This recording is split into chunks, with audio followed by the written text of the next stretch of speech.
Alright, greetings ladies and gentlemen, welcome to the joinDOTA League group stages in a match between buying Dagons as well as Team Unknown. My name is jmanDOTA. You can follow me over at twitter.com/jmanDOTA, and this is going to be the start of the game. The first bans coming out for both sides. Looks like buying Dagons did decide to go with the Chen ban out, while the Gyrocopter being taken out of the pool by Team Unknown. Buying Dagons did decide to go with the Lone Druid ban as their second ban out, so definitely looking to stop the potential mass amount of push that Team Unknown could bring to the table right now. And it looks like for Team Unknown, definitely one of those teams that, despite their name, has definitely been recognized throughout the scene. A little bit of a different lineup now than what we saw during the Frankfurt major qualifiers, as well as their eventual arrival over to the scene there, and their performance going on during that major. So we do have a bit of a different lineup coming out, but definitely Team Unknown has been around for a long time, so hopefully that organization does have a good, strong core group of players that is going to be going into this next matchup for the joinDOTA League. And it does look like Batrider is going to be the second ban out for the side of Team Unknown, and buying Dagons immediately answering that with the pickup of the Invoker. And so that most likely will be their mid lane hero. I'm not really sure exactly who's playing mid for the side of Team buying Dagons, but either way, Invoker an incredibly strong pick right now in this meta, just with that new buff that he got in 6.86, with the ability to invoke an ability at level 1, just it's usually whenever you see an Invoker coming out back before in 6.85 and before that, you really weren't too worried about the early portion of the laning stage, as well as whenever you're going for those early runes, just because the Invoker's only going to be able to dish out the right clicks.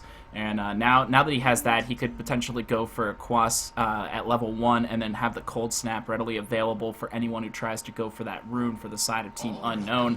But it looks like Faceless Void and Oracle going to be the first two pickups for Team Unknown. So Faceless Void, not a hero that we really get to see that much up until those recent updates that he got. Time Walk, giving him that almost like a time-lapse kind of ability where he gets to unwind any damage that's done to him over the last 2 seconds, as well as the addition of that time dilation, which will slow their movement speed as well as their cooldowns for a short duration of time. So we'll be able to get up in the faces of the side of the team buying Dagons, though, with the help of that Oracle coming out. It's not going to be great for whenever he is trying to get any right clicks out. Whenever he puts the Fate's Edict on him, then he's not going to be able to do anything in that nature, but it will be able to grant him a magic immunity, basically. It won't be able to stop any disables, but at the same time, he will be able to stop him from taking any magical damage if he does find himself stuck out in the middle of the open up against an Invoker, or say potentially he gets swapped from the Vengeful Spirit, since that is going to be the second pickup for the side of Team buying Dagons. And they do look like they're looking to try to find a good matchup for the Invoker in the mid lane, banning out the Templar Assassin. And I do know that back in the Team Unknown's previous lineup, I think it was Greedy, or one of their players was really known for their Templar Assassin. So I don't know if one of these guys has switched his names, is the same player, and they're trying to focus on that. But Invoker definitely doesn't do too well up against the Templar Assassin. He'll get zoned out from the side blades if he eats too much of damage, and unless he's going mass levels over into the Quas, which either build, if he does go for Quas Wex or Quas Exort, he'll be able to regen through some of it, but the amount of damage that she puts out, he doesn't want to be sitting away from the creep wave for too long.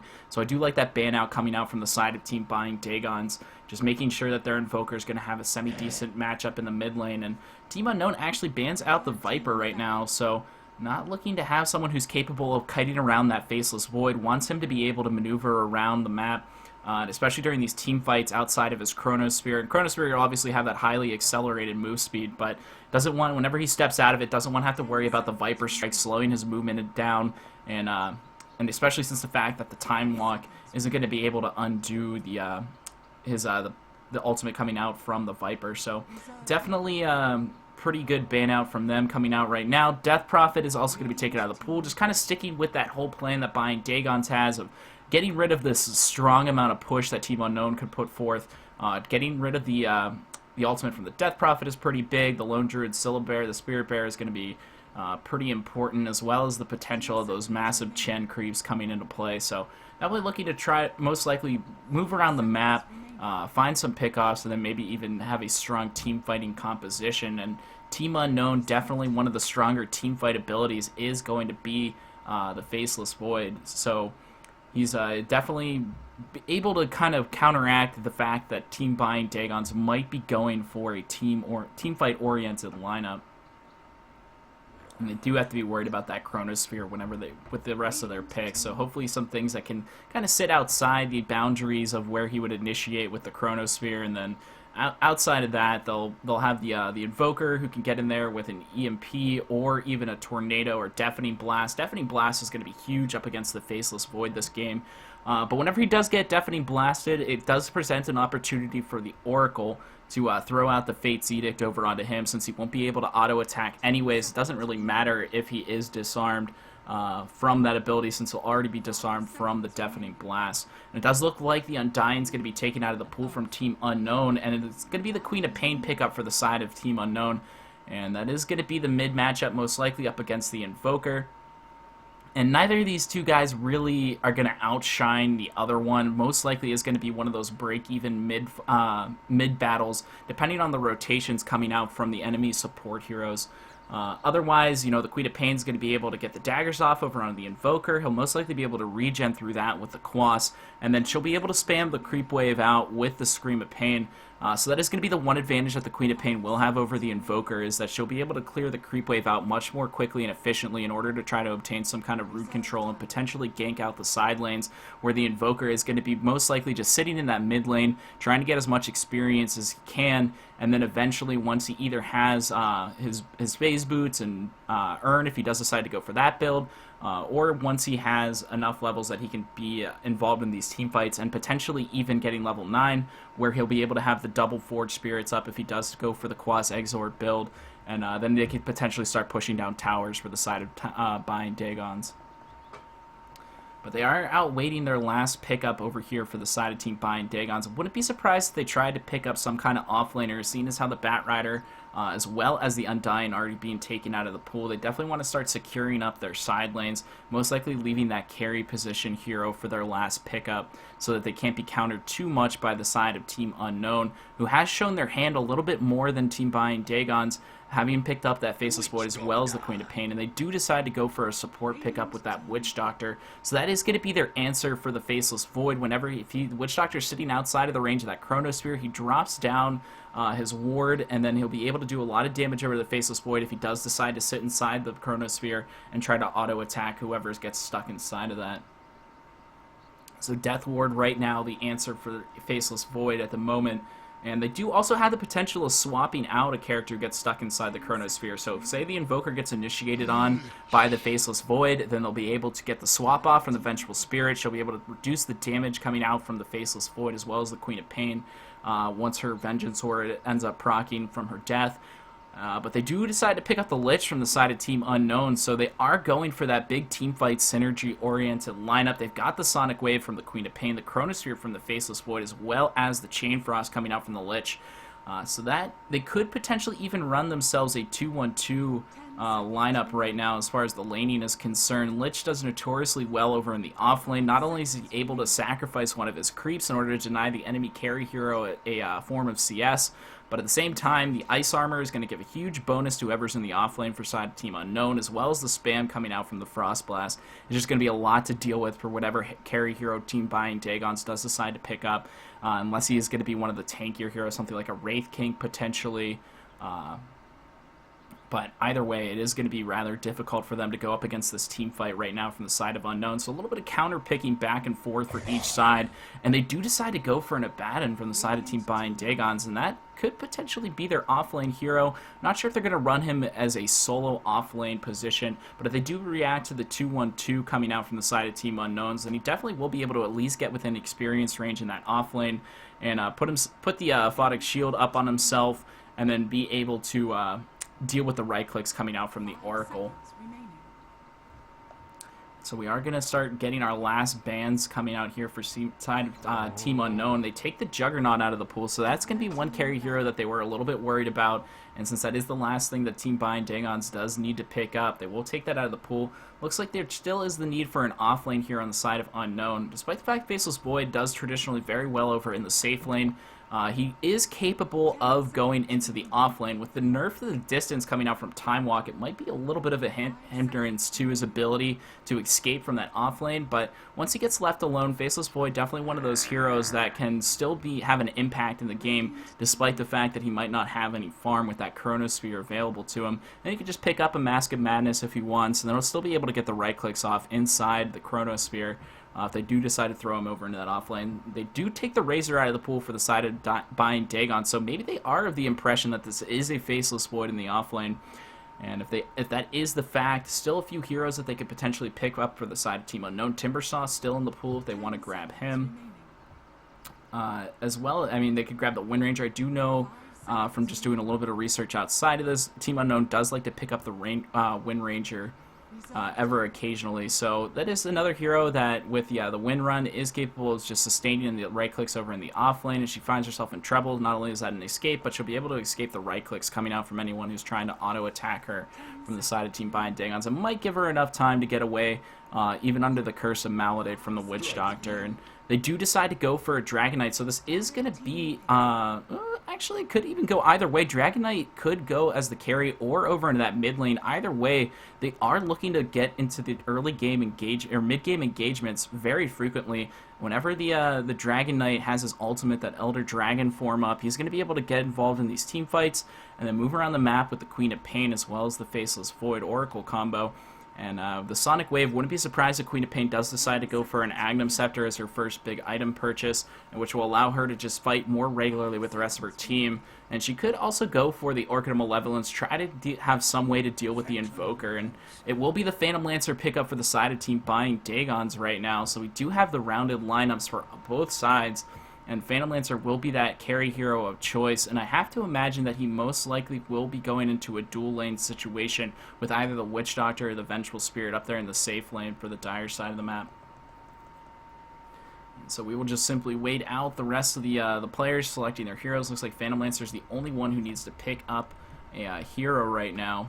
But we are loaded in now. Over for the side of Team Dagons on the Dire, it does look like it is going to be Hoff on the Abaddon. Sneaks will be playing your mid-invoker. Spectre on your support Witch Doctor. Unwanted Deja Vu on the support Vengeful Spirit, while Manhwa will be playing your carry Phantom Lancer. Meanwhile, over on the Radiant side, we are going to have Spring on the Faceless Void.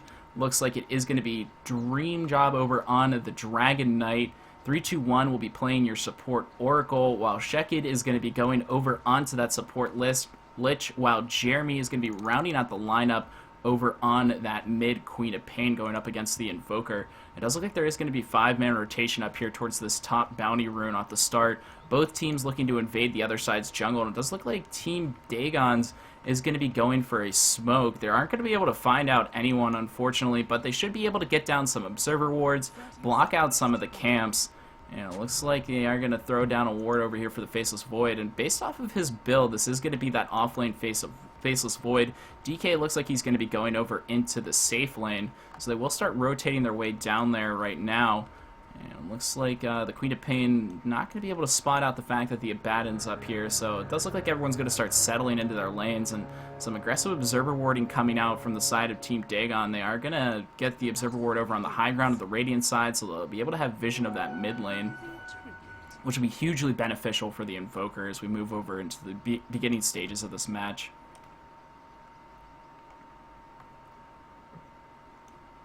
And we will get the block coming out from both support heroes right now. Courier already bringing something out for the Queen of Pain. Looks like she's going to be ferrying herself a salve right now. Just wants to be able to sustain up against the right clicks coming out from the Invoker, who did decide to go for the Exort on the first level. Wants to be able to get enough right clicks out. Picked up a Fairy Fire on top of it. So he's going to be able to do a decent amount of damage right off the start. Queen of Pain also is going to be able to equal that right now. They will be able to get the Sentry Ward down for the Vengeful Spirit. Not sure if they have vision of it. There was no ward at the moment in order to try to capture that out. Actually, did she eat it? Yeah, she did. So she ate the ward. That's what the tango there, the debuff from that is. So she will be able to get rid of that ward in the mid lane. Definitely evening things up a little bit more inside of the Invoker's favor. But we got an aggressive tri-lane going on right now for the side of Team Dagons. They haven't shown the Vengeful Spirit coming in from the side yet, but they might try to go for an early kill over onto this Oracle. And Wolves are throwing the right clicks out. There's going to be the Spirit Lance as well. There's the first stun. There's going to be a Sunstrike as well. And Invoker actually ends up being the one who takes that kill. First blood going in the pocket of the Invoker. Instantly going to be able to get a Gloves of Haste coming out to him. So this is most likely the early makings of a Midas build for this mid Invoker.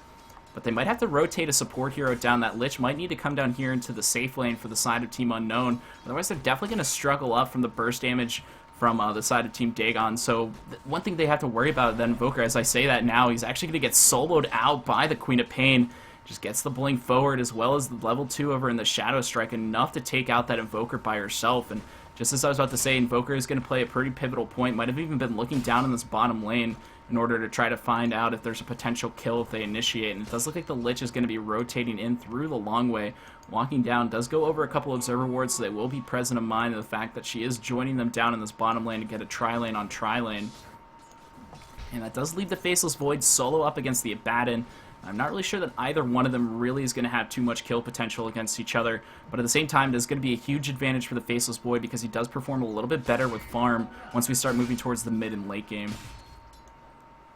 And it does look like this, the High Ground Observer Ward is going to be able to spot out the fact that this Lich is sitting up here, and the Alacrity spam coming out from the Invoker is going to allow him to just out-CS this Queen of Pain in the middle lane. Even though she is up 9-8 at the moment, 5-3 for the Invoker, that is going to be partially due to the fact that he was over, did end up dying. It does look like they're going to initiate over on the DK. Maledict is going to connect. Secondary stun. There's going to be the Sunstrike, and he takes it again. 2 kills in the pocket for the Invoker. He doesn't care if he has 6 last hits at the moment, if 2 of those are going to end up being hero kills.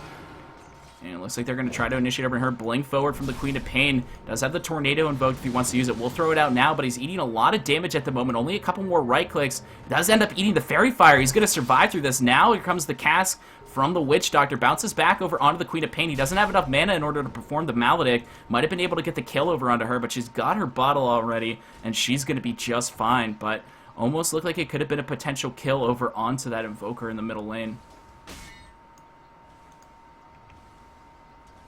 You know, this Lich does pick up a Smoke of Deceit, so he could potentially get some rotations out around the map.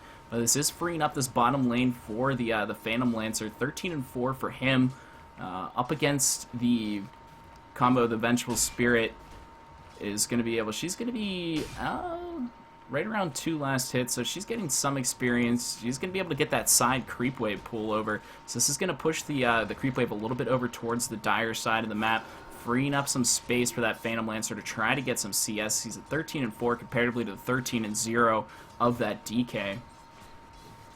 Both sides camping out the runes at the moment. Looks like the Lich actually managed to find himself a regen rune.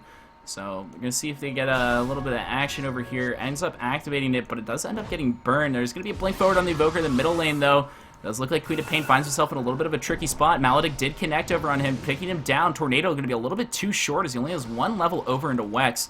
And she's going to be able to skate away from this one unharmed, outside of the fact that she might have to return to base in order to heal herself back up, which she does end up doing. So a couple failed rotations coming out over onto the Invoker right now as the Quap tried to get a little bit over aggressive with him, and the help from the support coming out from that Witch Doctor definitely saved him. It does look like the Oracle is going to throw the Fate's Edict out over onto himself in order to try to keep anyone from doing any magical damage over on him if they did decide to initiate over onto the Oracle down there in the safe lane.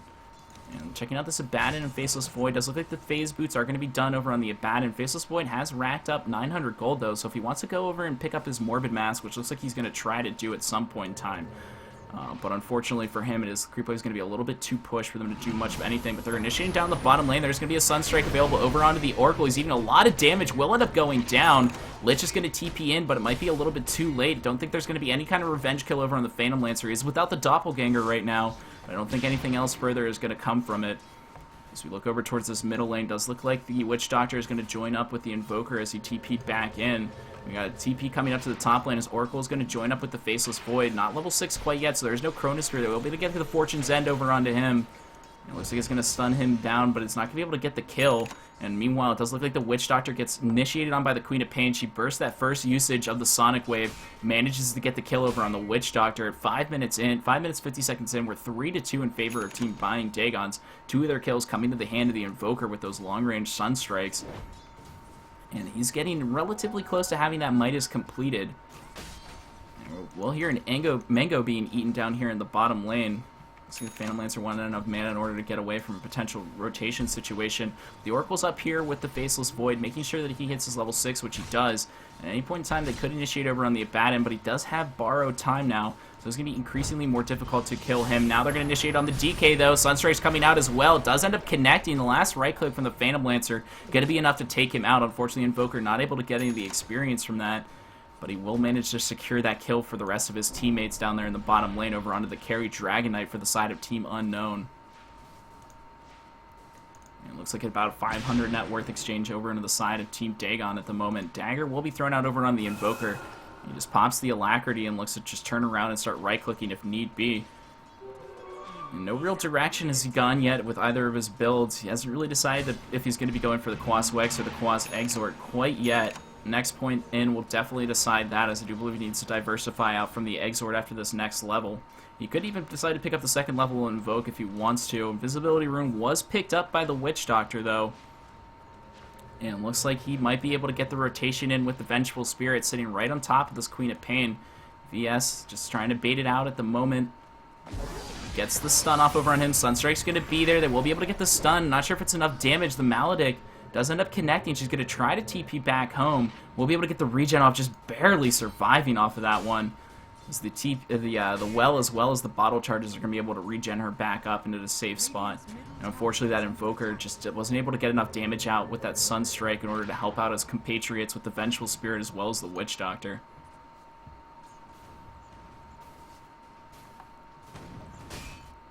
And so we check out over onto this Faceless Void. What did he decide to go for? Does end up picking up the Tread, so he wants to be a little bit tankier at the moment. Wants to make sure that he has some sustainability inside his Chronosphere. Smoke will be popped by the Vengeful Spirit. Oracle not really wanting to have it pop there, but Double Damage Room will be picked up by the Lich as well if they want to try to go for a rotation over in the mid lane. But the TP from the Abaddon is going to go into the off lane now, freeing up some space up the top lane for the Phantom Lancer. Who, let's see what his inventory is. He does manage to pick up the Ring of Aquila as well as the Poor Man's Shield, but no real items outside of that. Meanwhile, though, there's going to be a Chronosphere in the mid lane. They're trying to initiate over on the Invoker. Sonic Wave will be able to clean him up. Now the Witch Doctor is going to be the next to go down. Cast bouncing back and forth. Might create enough space for this Vengeful Spirit to get out of here, but it doesn't look like that's going to be the case. Face Edict's going out over onto her, but she's starting to regen now through it, and they're going to have to abandon ship with that Fairy Fire as well. She's going to be regenning a decent amount of HP, but the Blink Forward and the Scream of Pain, enough for the Queen of Pain to get out of this one. It doesn't look like the Abaddon's going to have enough DPS in order to get a kill on her. She TP's out, and a nice few kills coming out for the side of Team Unknown. They look like they were falling behind a little bit there, but 3 kills in exchange for nothing is definitely going to be in their favor, as the Invoker does TP back over towards this middle lane. He put a second level over into Wex, so this could potentially be a Wex Exort Invoker, just looking to be one of the another secondary source of right-click carry potential from him with the Alacrity. Is going to be able to boost up his attack speed as well as his damage fairly significantly. Looks like this Phantom Lancer is starting to beat over onto this Tier 1 tower up here. They're going to have to find someone to deal with this. Otherwise, it's going to be a dead Tier 1 tower in the Radiant offlane. But they're looking to push their own tower as well, as the Elder Dragon form was popped by the DK. And now the Frost Blast is going to go off over the Abaddon. He's getting chased, doing the chasing right now over onto the DK, but he's incredibly tanky at the moment with 1 level over into the Dragon's Blood. Gives him an extra 3 armor and HP regen per second. So it's going to be pretty hard to tick him down with just simply right clicks, and the VS to follow that up with a stun. Even if they do have the Wave of Terror in order to get rid of some of her armor. It does look like the Quap is going to be going for that Orchid of Malevolence build, as he does end up picking up that first Oblivion Staff, and Might is now completed for the Invoker as well. So his levels and farm should start accelerating soon, but he is starting to fall behind just a little bit. As we look out over at the net worth at the moment, it does look like he is sitting around the middle of the pack, definitely behind the Queen of Pain though, but looks like this Witch Doctor is going to get spotted out and pinged by Team Unknown. He's starting to TP now, as there's going to be initiation up here in the top lane. They're trying to go after this PL. Doppelganger's over to the tree line, but he's going to get spotted out. There's going to be a Sunstrike there right now. Chain Frost bouncing back and forth between all these guys. Witch Doctor will end up getting taken down on the back lines of this, and it looks like the Phantom Lancer is going to get found out by the Faceless Void, but it doesn't matter, as the dagger from the Quap is going to be enough to take him out. And it looks like it's going to be a 3-for-0 exchange, as they end up taking out the Vengeful Spirit as well on top of that. And Team Unknown just really bringing the heat during this mid-game at 11 minutes in, 8-4 in their favor. And they take about a 1,500 net worth swing Check out over onto this graph. Looks like it's only almost a 4,500 net worth swing in favor of Team Unknown just in the last few minutes from those rotations in the mid lane as well as up in this top lane. And they're trying to parlay this over into Tier 1 Tower in the Radiant safe lane, which is going to take away a lot of the space for the Phantom Lancer to farm as well as that Invoker. Let's see if either of them is starting to carry dust around with them as well. So it looks like the supports for the side of Team Unknown have any kind... Oh, they do have one sentry, so they do have one way of spotting out that Invoker.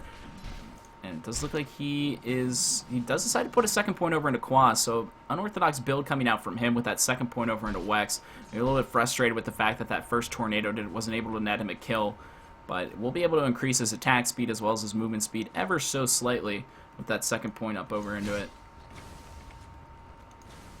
And looks like this Abaddon's still sitting down here in the bottom lane going toe-to-toe up against this DK, whose Elder Dragon form is going to wear off, and then we'll manage to find a double damage rune as well. So this Abaddon actually does a fairly decent amount of right-click damage right now, especially when he gets the Curse of Avernus up over onto an enemy hero. And they might actually be able to find out this Lich right now, walking in a little bit of a dangerous spot. They start pinging him out. They know that he's there. They're going to swing around from the backside right now. There's no Chain Frost for another 13 seconds. Going to be in trouble. There's going to be the stun coming out from the VS as well as the right clicks. That double damage room just doing too much, but there's the Dragon Tail coming out over into him. Sunstrike going to be on the mark. It's the kill over into the Lich, but meanwhile, it looks like the Phantom Lancer got killed elsewhere. Now DK is in trouble down there in the bottom lane. Does end up getting taken out by the Abaddon, and this is going to be a 2-for-1 exchange. They get the kill over onto the Phantom Lancer up in the top lane. Meanwhile, they do manage to find themselves the kill over onto the Dragon Knight as well as the Lich.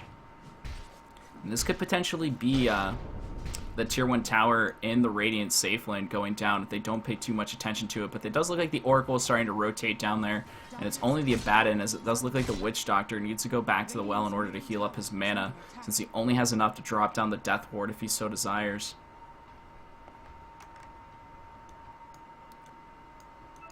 Looks like this VS is just going to be rotating throughout her jungle, looking to see if they can spot out anyone. She might actually run into the Faceless Void, who is relatively low on HP. Does have 4 levels over into Time Walk, so it's going to be pretty hard to get a kill over onto him, but walks right into him, just Time Walks down to the low ground and able to get away from that as he does end up... looks like the Courier is going to have the completed Vladimir's offering over there for him, so he's even going for more tanky of a build right now, getting some extra armor as well as damage over for his teammates.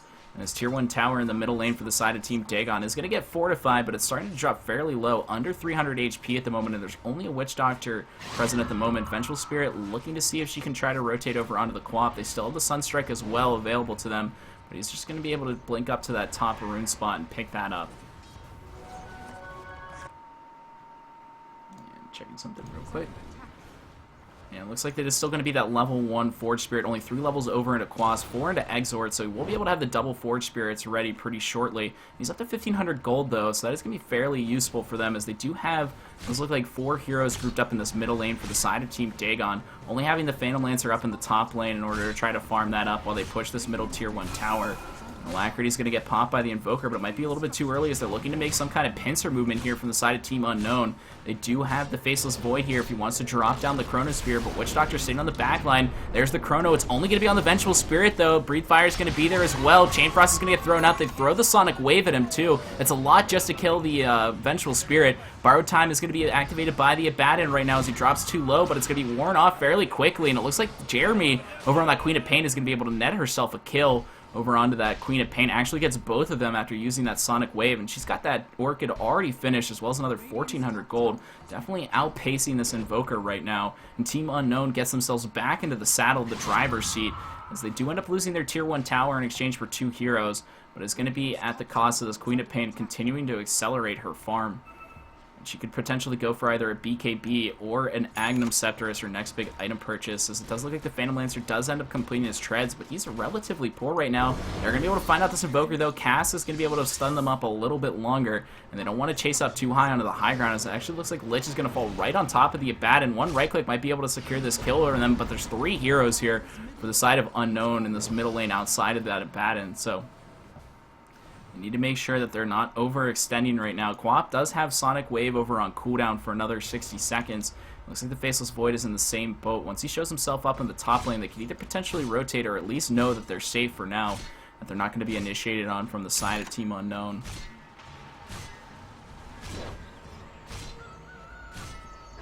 Baden is just going to continue to farm up. He's got the Vladimir's offering as well, so both teams have managed to find themselves with Vladimir's offering, so neither of them getting really outpaced as far as the extra armor is going to be coming out from their items, and would expect the either the Queen of Pain or the DK to go for something like an Assault Cuirass eventually. It looks like it is going to be the Yule Scepter Divinity coming out for the Invoker. Wants to be able to secure those Sunstrike into Meteor Deafening Blast builds, and looks like the Phantom Lancer finds himself in a tricky spot right now. Can't even get the Doppelganger off, as the Breathe Fire is enough to clean him up with the Dragon Knight Queen of Pain combo, and it's just barely enough mana in order to pull that off, and DK actually picks up his Shadow Blade, so that was the first usage of that right there.